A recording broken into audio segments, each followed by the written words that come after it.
the official. No, they will do that one. Definitely.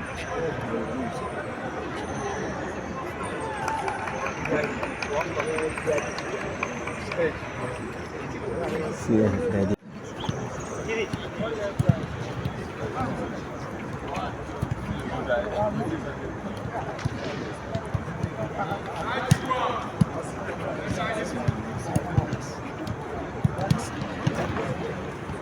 not really good camera.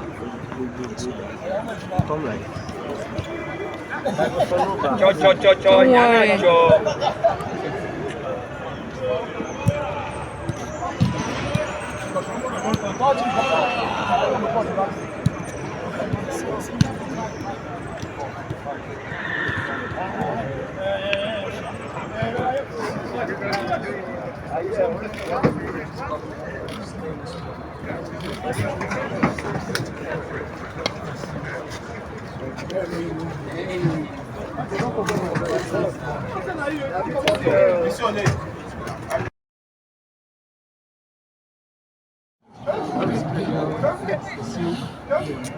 Please, God.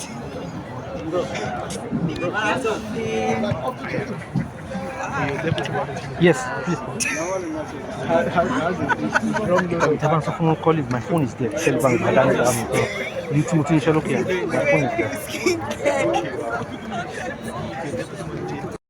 Defender, Kenneth Meru, one of the Oyibo, and then Moses Simon.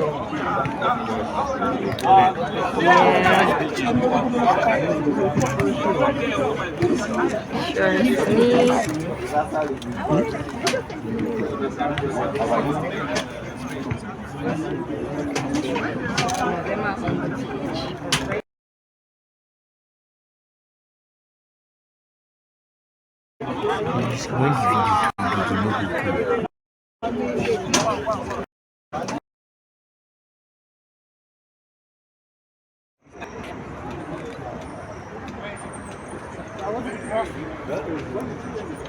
No, it's for the official. No, they will do that one. Definitely.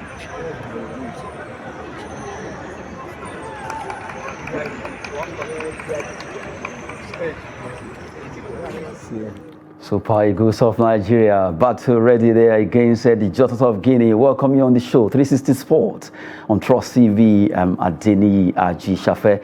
D-Day is here. A lot of Nigerians are waiting to see what will be happening between Nigeria and Super Eagles versus Jotas of Guinea-Bissau. Well, they also call them the White Dogs of Guinea-Bissau. How will the White Dogs defeat the Super Eagles? We just don't know, because we have Osimhen and the entire squad battle ready for this particular encounter. Well, the D-Day is here. By 5 p.m., that particular win for Nigeria team will be expected from a lot of Nigerians worldwide. We are having in the studio Oluwa Feromi Omoni. Good to have you, Feromi. Thank you very much, Madini Ajishabe, for having me around this. Well, the D-Day is here. We are actually expecting Super Eagles to do well today. Let's look at the first story. AFCON 2023. Super Eagles tackle Guinea-Bissau in Abuja. That's the story we are looking at there. And now we just have to look at the fact that our boys are battle ready. Looking at that particular clips there, where they've been training, at least trying to see how they can at least do well in this particular encounter. How do you expect them to play today? Let me start with that. Yeah, thank you very much, Ajishafe. For me, the game, it's a very simple task for the Super Eagles, because playing against Guinea-Bissau, I don't think it's actually going to be a very tough one, because of the caliber of players these sides will be bringing against the highly sophisticated Nigerian side. You know, when we look at the squad, the Ose Posero-led side as, I think we have nothing less than to record maximum points. Right now we have free scoring, high flying Victor Osimhen in the squad. We have Ademola Lookman, who has been doing well since he joined Atalanta in at the beginning of this season. We have Alex Iwobi, who has been doing well for Everton. He has been on the high side, playing games week in, week out. So for me, I don't really think that we really have any issue. The only thing that we might have, because in football we have upsets, that probably maybe Jose Posero did not do his homework very well, which I believe that with the long time, the last time Nigeria played was against Portugal, that was last year, where we lost 4-0. And since that time till this moment, I think that's over 3 months. So I felt Jose Posero right now already knows the kind of squad he needs in that team. For me, I felt that we can adopt the Napoli method for Victor Osimhen. If you want Victor Osimhen to play very well, give him Ademola Lookman, and probably give him Ahmed Musa, Moses Simon, or even Samuel Chukwueze at the other wing.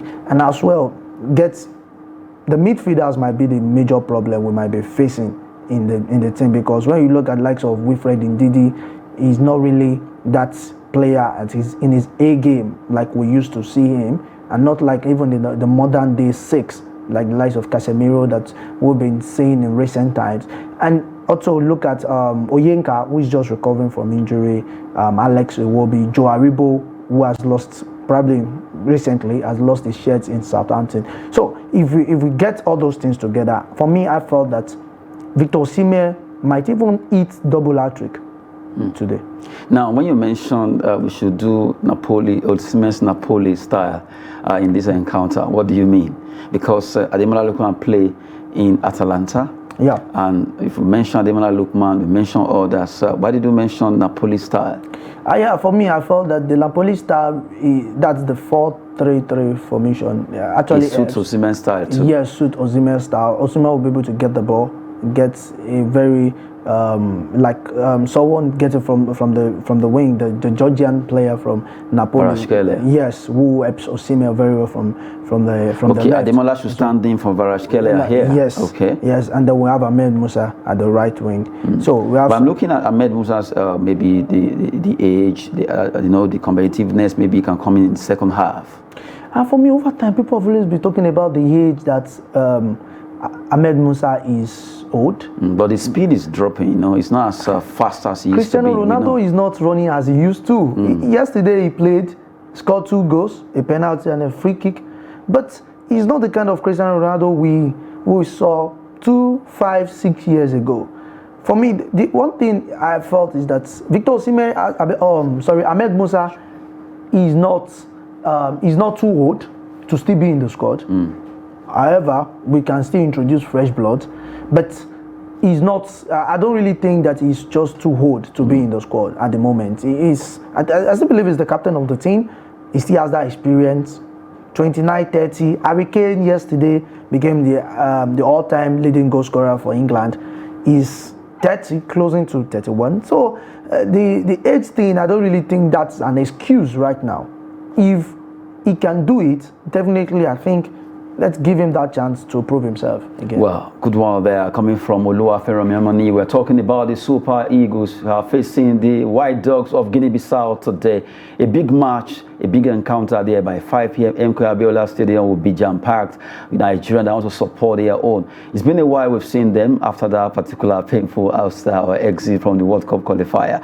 Now, looking at this game, a lot of Nigerians say this is another game, another opportunity for Eagles to redeem themselves towards the Nigerians, at least warm themselves into the hard by winning with a wide margin. Not to concede, but beating the White Dogs of Guinea-Bissau. At least 4 goals. Do you see us scoring 4 goals today? Yeah. For me, I think Jose Posero does not have any prayer right now for him. I think he has been given the opportunity to prove himself, despite the fact that he lost 2 games, friendly games. That's when he got the job. Lost to Portugal. Yet we still maintain the 100% record in the qualifiers, and I think that's. I think Nigeria is the only side right now that has that record, if I'm not mistaken. So I think right now Jose Posero does not have any prayer. So which means nothing should stop him from proving himself in today's game, and also. The players, for me, the call up, although I have my own exceptions, I felt that some players should have been called, but the Can coach, you mention those players? For me, I felt Olaino should be in that squad.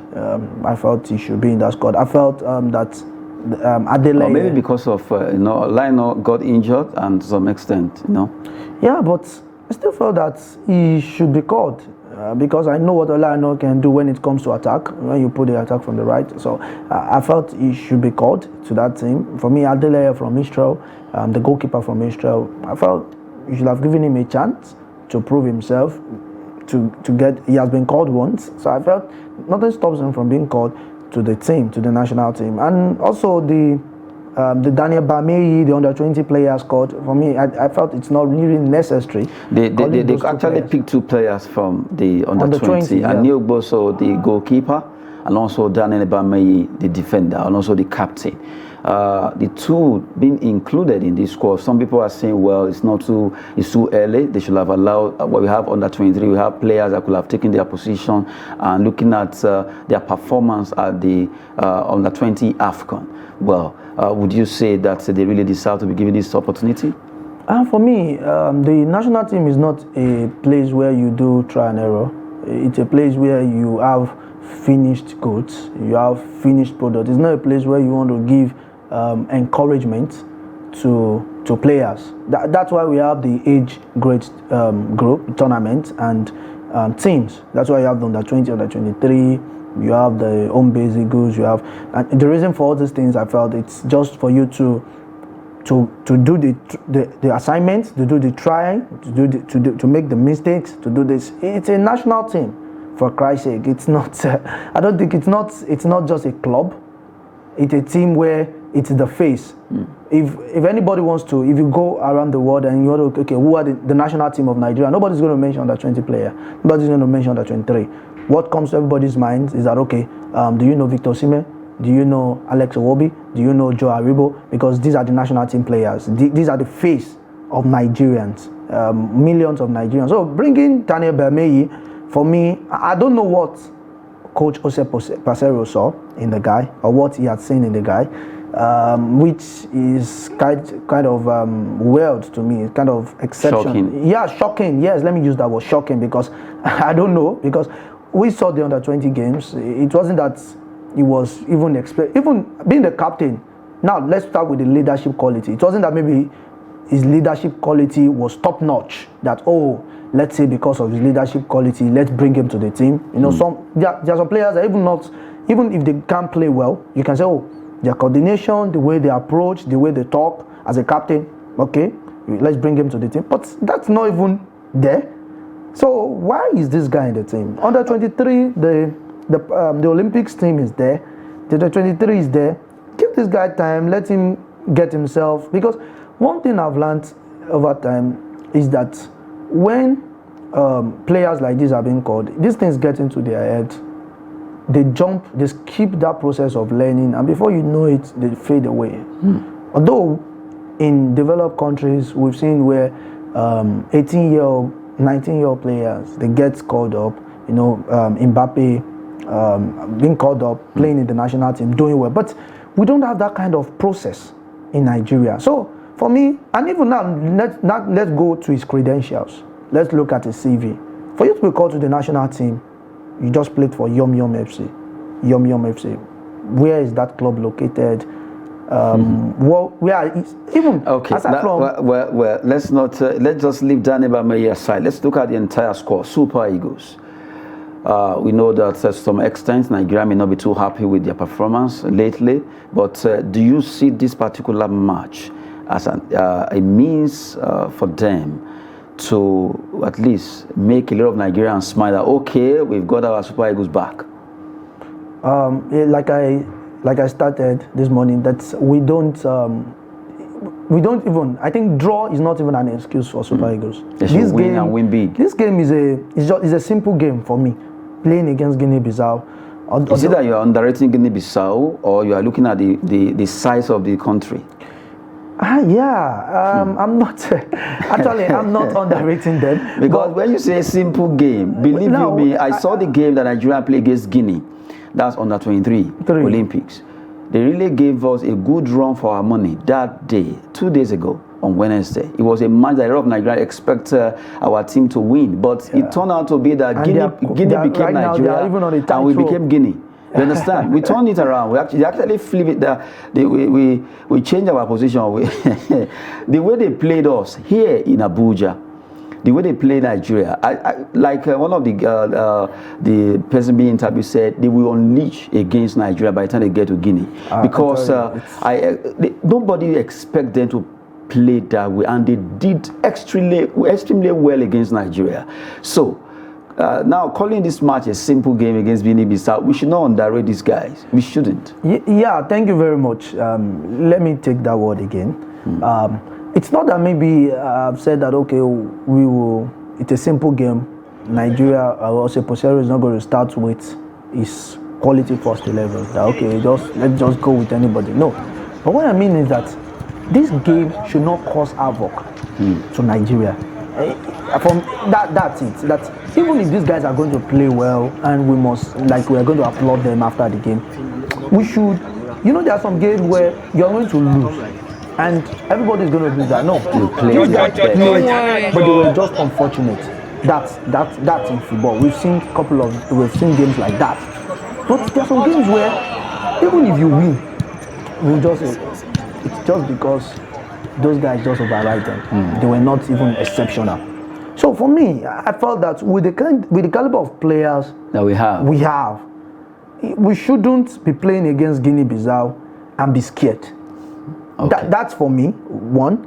Secondly, because of the fact that, okay, there's no pressure for Jose Posero. He has been in the charge and he has been making decisions by himself.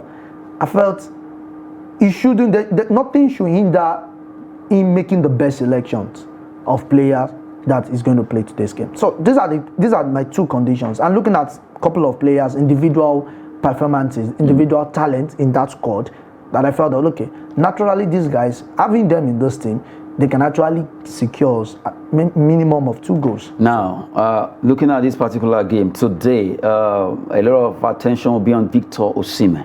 Sure. Because he's our star player and also our talisman. Who else do you see that could make the magic in case Osimhen? We know it's not possible to cage him, but at times, football might just not come the way you plan it. Just in case, who do you see that could bang in another goal for Nigeria? Samuel Chukwueze lately has been doing well for Villarreal. I think so far he has over 17 goal contributions this season for Villarreal, and he has been stepping up, be able to convert chances, because Samuel Chukwueze of the past, of the late, he used to kind of being wasteful with ball, but I think that Moses Simon too as well. What about Lookman? Lookman too, for me, the way Lookman was able to break into the Atalanta team and get being a penalty taker, it's something that amazes me. I really like his courage, able to develop himself, living in England, coming to the Italian Serie A and everything. So these are the players that I felt that, okay, without Victor Osimhen, we can get this. But Adeni Ajishafe, if you look at Victor Osimhen's positioning, there is no how, if you are a striker or even if you are a midfielder or winger, you won't score. Victor Osimhen's positioning, anywhere you place the ball, is as if he's always there. So most times, if Victor Osimhen doesn't score, it's as if probably maybe the wingers or the midfielders are not doing their job, because his positioning right now is top notch.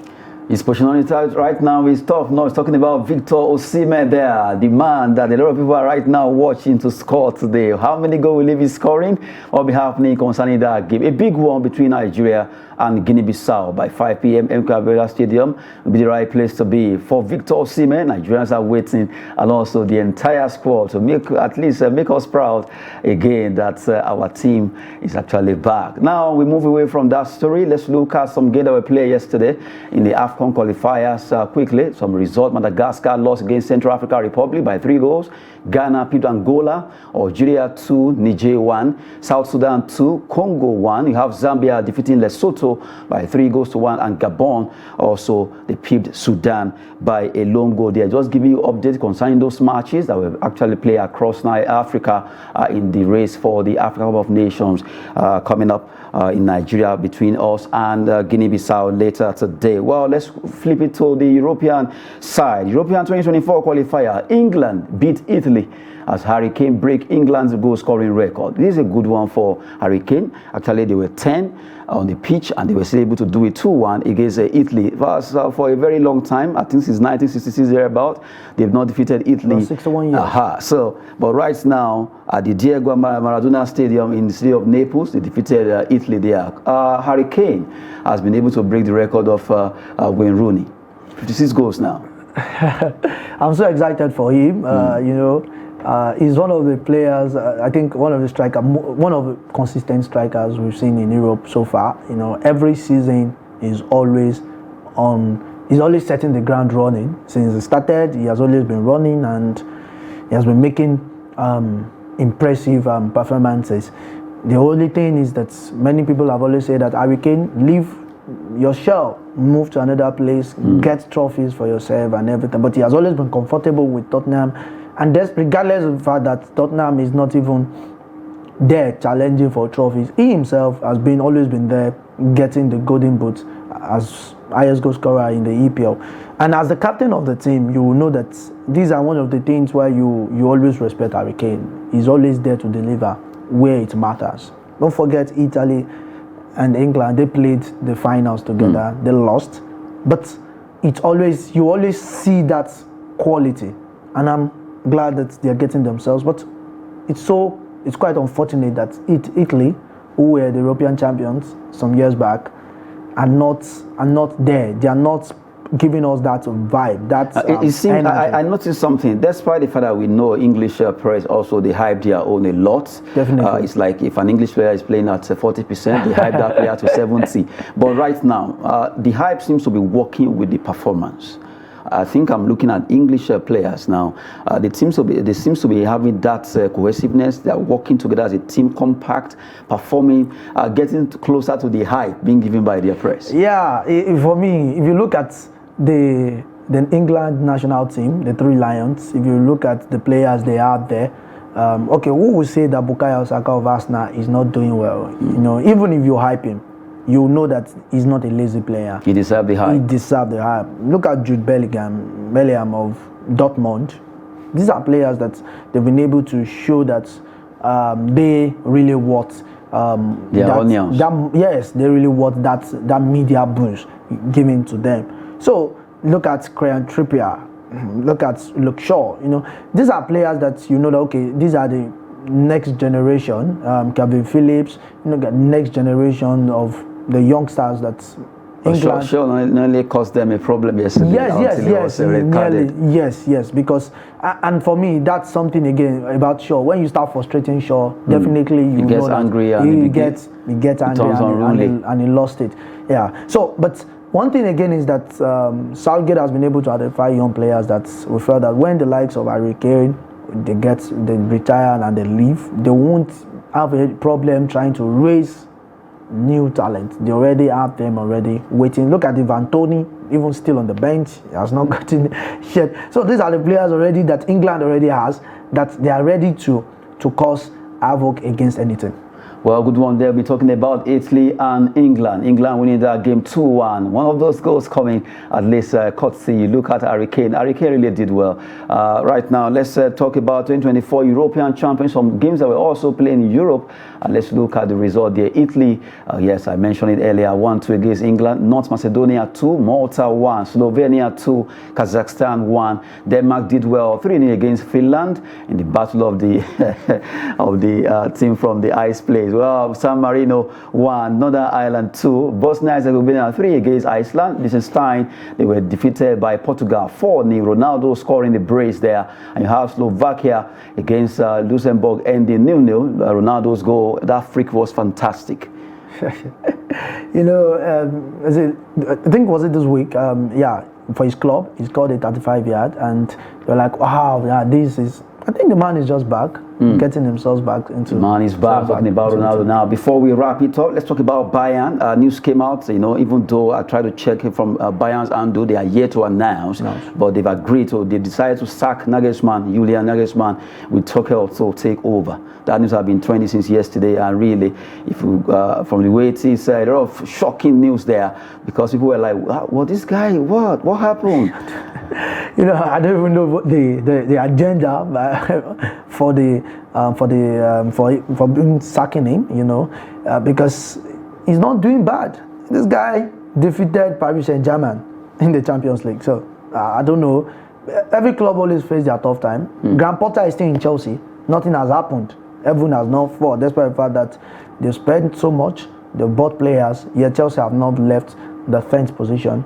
So I don't know why they want to sack him for Thomas Tuchel. I don't know for now, but let's wait for the club statements to know why. Good one there, coming from Oluwafemi Omoniye. Well, just to take you on a sport, Nigeria and Guinea-Bissau. Tell me your scoring, maybe 2-1, 1-0. Actually, when you mentioned 2-1, I just remember that. Okay, 3-0. I just remember that our goalkeeping sector. You are scared of the goalkeeper? No. Uzoho. Number one. I just pray nothing happens. But I will still give it 4-0. 4-0 in favor of Nigeria. That's a good one. Let's wait and see who will be getting those scores for Nigeria as we find out against Guinea-Bissau by 5 p.m. today at MK Abiola Stadium. That will be it on the show. 360 Sport on Trust TV. Thank you very much. Pleasure doing you, sir. I'm Adeni Aji Shafe. Thanks for watching.